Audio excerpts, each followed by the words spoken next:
This is Dr. Grande. Today I'll analyze the case of Nation Wood and Samantha Emge. First I'll look at the background of this case, move to the timeline of the alleged crime, then offer my analysis. Nation Wood was born sometime around 2000 or 2001 and was raised in Kirkland, Washington.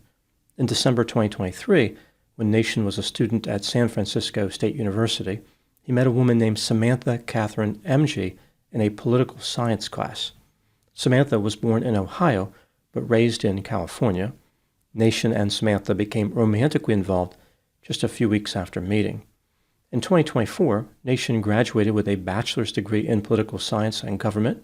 He found a job as a low-level part-time staffer at the White House, where he had event planning responsibilities. It sounds like he would go to venues prior to events and help prepare. During his time there, he was featured in a photograph with Kamala Harris. Nation kept that part-time job for 1 year and 9 months. He then worked as a property manager for a public storage facility in the San Francisco Bay Area. In January 2026, he declared himself to be an independent pre-event site security advisor. According to his LinkedIn profile, his skills were quite advanced. He wrote, quote, "Provide external advisory site security assessments for events with VIP attendance. Focus areas include access control, movement flow, and identification of environmental vulnerabilities. Services are strictly advisory and designed to support existing EP or event security operations. Experience includes site walkthroughs and advanced coordination alongside U.S. Secret Service for senior government and high net worth principals," unquote. Like many lofty-sounding descriptions on LinkedIn, this one sounds like code for unemployed. But who knows? Maybe Nation made the unlikely transition from public storage facility manager to high-end security professional. As Nation's career was taking off, at least in his own mind, Samantha was also advancing her career. She graduated from college in 2025 with a bachelor's degree in interior design and architecture. Eventually, she found work as a design assistant for an interior design company in San Francisco. In January 2026, the same month when Nation launched his elite security service, he was accepted into the National Guard.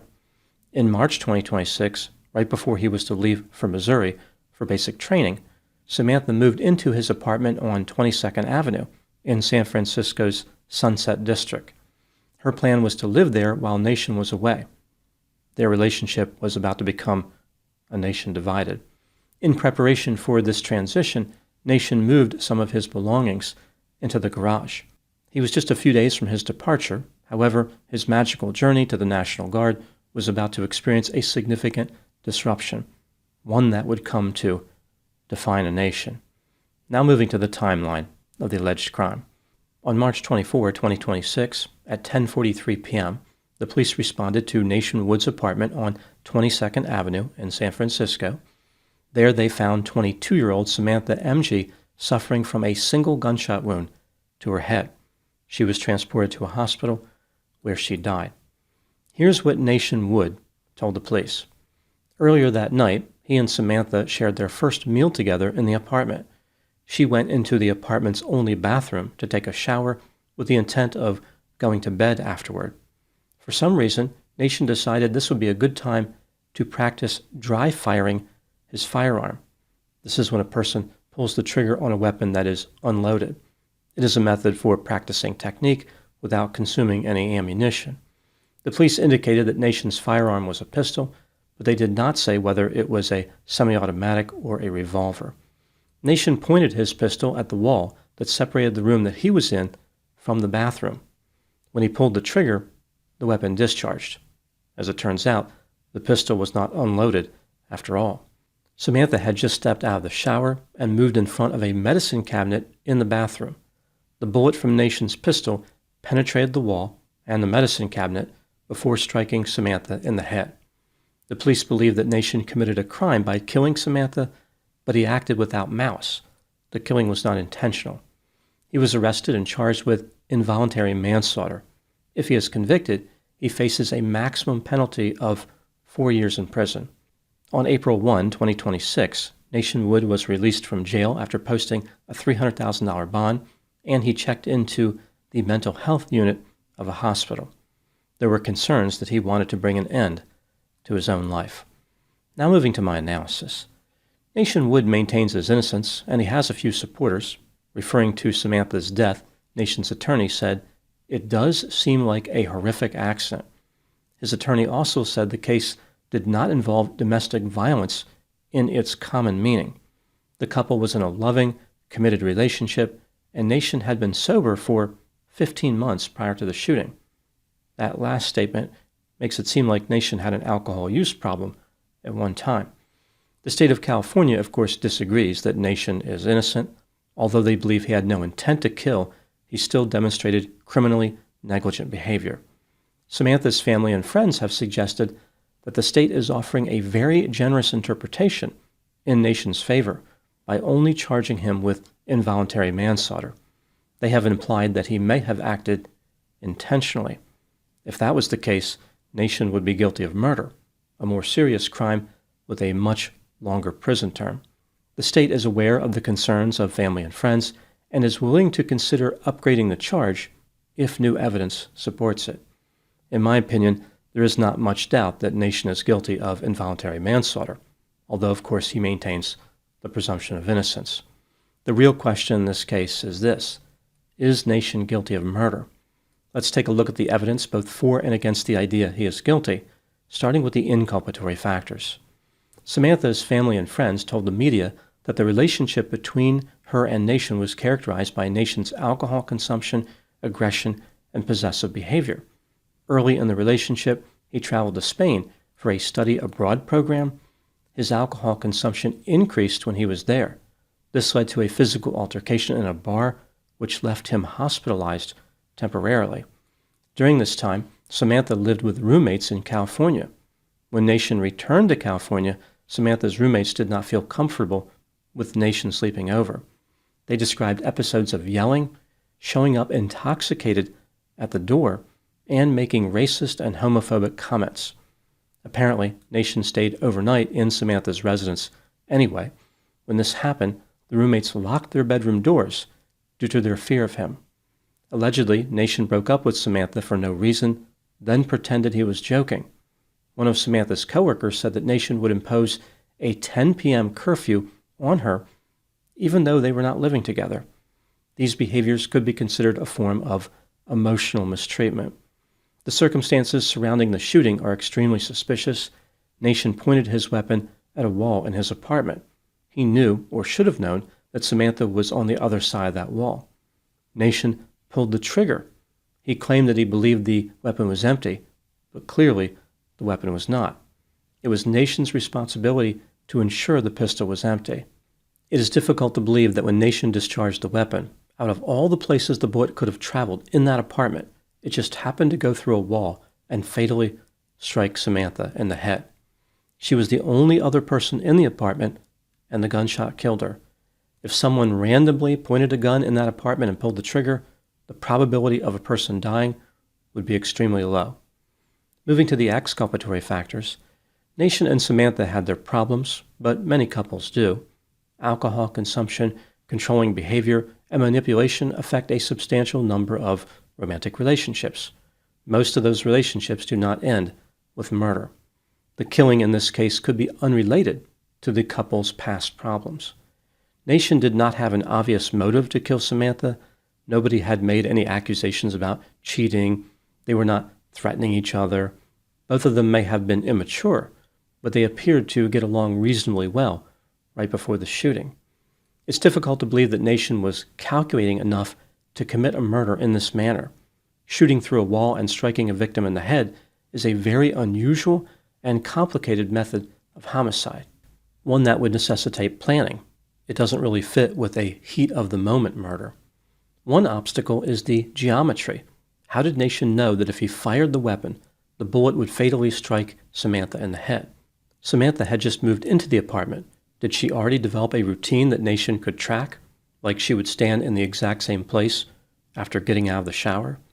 Even if the geometry was perfect, there are other considerations when shooting through a wall and a medicine cabinet. The bullet could be deflected or slowed to a point where it is less lethal or not lethal. The bullet could have missed Samantha altogether, or it could have struck her but not killed her.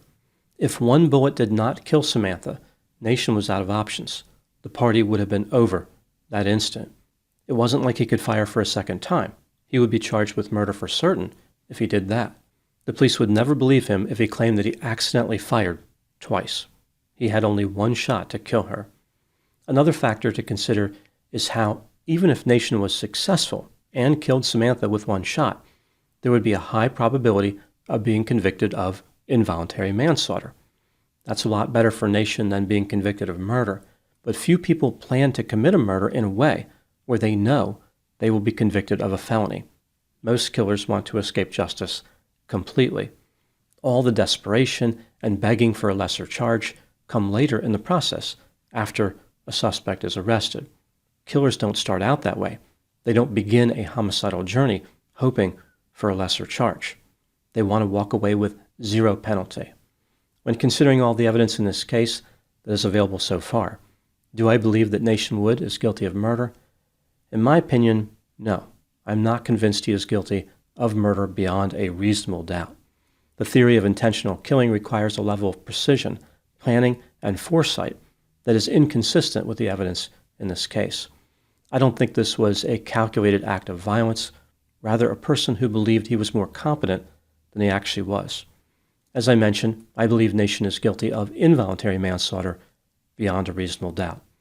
My opinion in this case would change if Nation was standing very close to the wall when he pulled the trigger, like if the pistol was just a few inches from the wall. No details about the distance involved have been released by the police, so really there is no way to know at this point what Nation is guilty of, if anything. What do I think happened in this case? This is just a theory, my opinion. Samantha Emge was described by friends as insecure as far as romantic relationships. She tolerated Nation Wood's alleged mistreatment of her because she did not want to lose him. She was repeatedly warned that his bad behavior was unacceptable, and she promised to leave him. However, every time the couple separated, they reunited shortly afterward. Samantha knew this was unwise, stating that Nation turned her into the worst version of herself. In December 2024, 15 months before the fatal shooting, Nation entered an intensive outpatient treatment program for his alcohol use because Samantha demanded that he get help. When he completed the program, Samantha claimed that he was nicer and she wanted to give him another chance. In December 2025, Samantha broke up with Nation. She explained to her friends that she was tired of his controlling ways. Within a few months, they were back together. Samantha said that she felt silly over how upset she was before with Nation. She realized that he only behaved badly because he cared for her so much. It appears as though Nation manipulated Samantha, which contributed to her ignoring clear warning signs that he was destructive. Nation had other problems beyond possibly being manipulative. During his part-time, low-level job at the White House, Nation worked in proximity to the Secret Service. After this, he held himself out as some type of security expert for VIPs. This is like a person flying in first class saying they helped the pilot land the plane. Simply being close to the Secret Service doesn't make a person an agent. A part-time staffer who checked ID cards at the door or something like that doesn't have the skills to scan nearby buildings for snipers. It appears as though Nation had a tendency of unrealistically assessing his own abilities. He was grandiose and overconfident. On the night of the shooting, Nation was playing with his pistol, maybe pretending that he was James Bond. His weapon handling and safety skills were inferior. He pointed the loaded gun at the wall for the bathroom and pulled the trigger. Unfortunately, Samantha was in the path of the bullet. As I mentioned, it is possible this was an intentional killing. That would change everything as far as the assessment. It would move Nation from an incompetent Secret Service wannabe to a calculating killer who carefully planned a technically challenging murder. For Nation to be charged with murder and convicted, people would have to believe that he was incredibly competent. Fortunately for Nation, his past behavior strongly suggests otherwise. Here is one way to summarize this case. A man named Nation, who suffered from skill inflation and exaggeration, avoided separation through manipulation. While lacking the education and qualification in firearm preparation and verification, he engaged in a demonstration which, despite deflection and obstruction, achieved an execution through miscalculation, if not intention. Those are my thoughts in the case of Nation Wood and Samantha Emge. Thank you so much for watching. I'll talk to you soon.